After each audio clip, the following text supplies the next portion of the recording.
But the raven, sitting lonely on the placid bust, spoke only that one word, as if his soul in that one word he did outpour.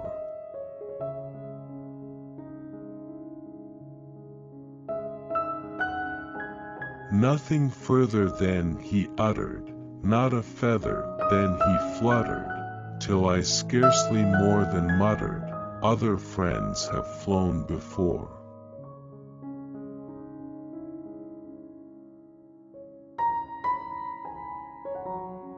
On the morrow he will leave me, as my hopes have flown before. Then the bird said, Nevermore.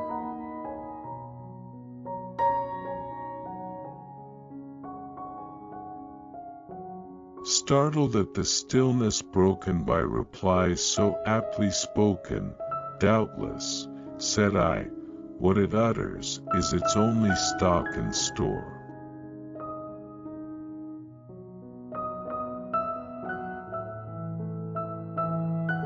Caught from some unhappy master whom unmerciful disaster followed fast and followed faster, till his songs one burden bore.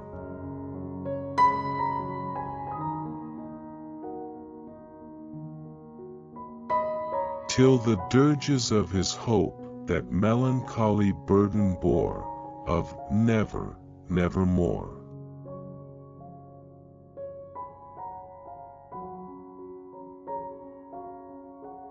But the raven still beguiling all my fancy into smiling, straight I wheeled a cushioned seat in front of bird, and bust and door.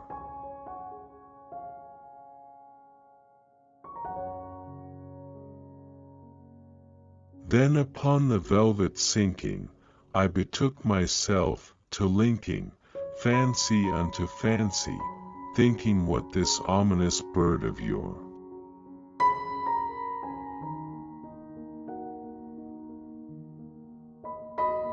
What this grim, ungainly, ghastly, gaunt and ominous bird of yore meant in croaking, nevermore.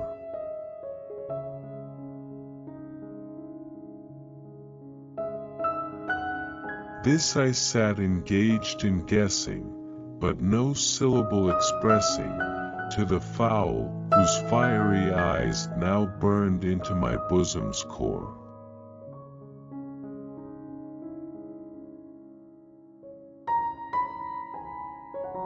This and more I sat divining, with my head at ease reclining, on the cushion's velvet lining that the lamplight gloated o'er.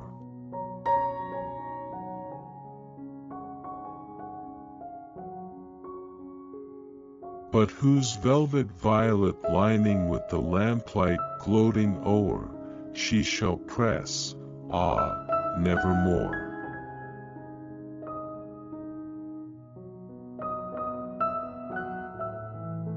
Then methought the air grew denser, perfumed from an unseen censer, swung by seraphim, whose footfalls tinkled on the tufted floor.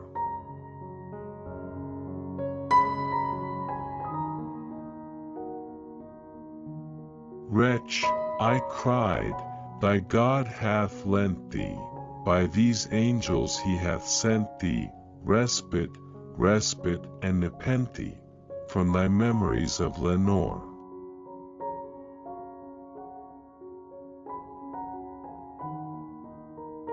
Quaff, oh quaff this kind nepenthe and forget this lost Lenore, quoth the raven, nevermore.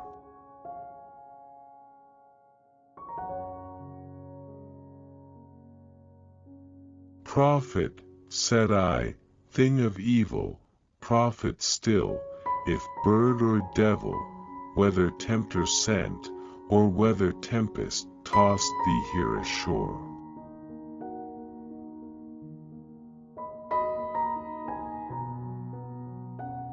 Desolate yet all undaunted, on this desert land enchanted, on this home by horror haunted, tell me truly, I implore.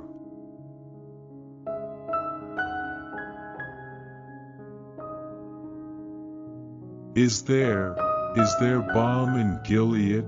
Tell me, I implore, quoth the raven, nevermore.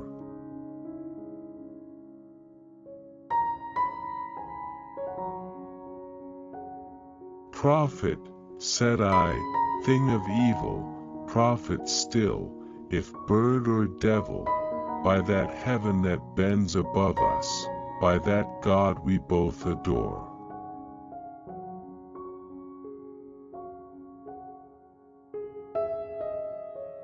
Tell this soul with sorrow laden if, within the distant Iden, it shall clasp a sainted maiden whom the angels name Lenore.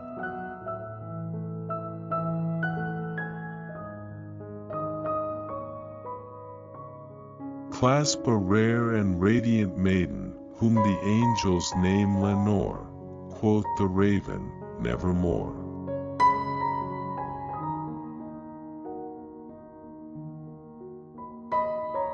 Be that word our sign in parting, bird or fiend, I shrieked, upstarting, get thee back into the tempest and the night's Plutonian shore.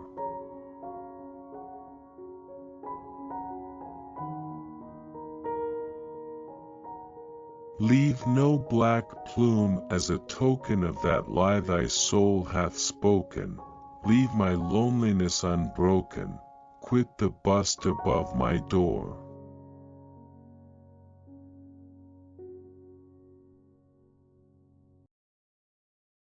Take thy beak from out my heart, and take thy form from off my door, quoth the raven, nevermore.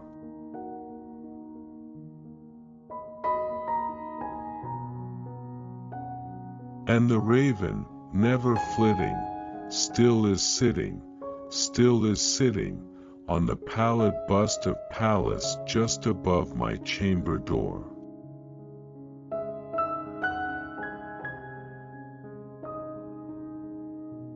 And his eyes have all the seeming of a demon's that is dreaming, and the lamplight o'er him streaming throws his shadow on the floor.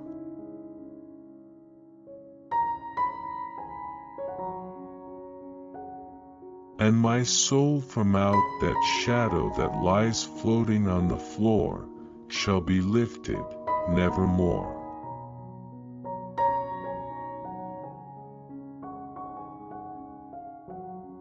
Believe nothing you hear, and only one half that you see.